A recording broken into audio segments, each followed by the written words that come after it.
Coach, dami kayong injuries ngayon na scale lang si Felix. Yun nga, kailan man yung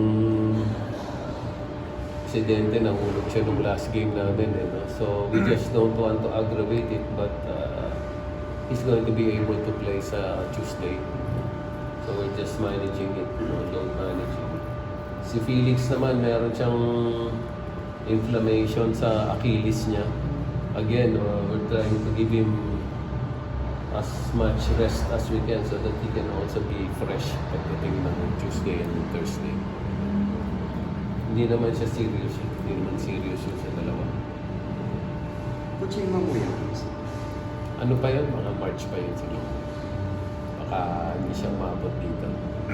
Pero wala na yung cast niya sa practice. Wala na, nag-therapy na lang. Thank you. Thank you, Coach. Coach, happy na yun.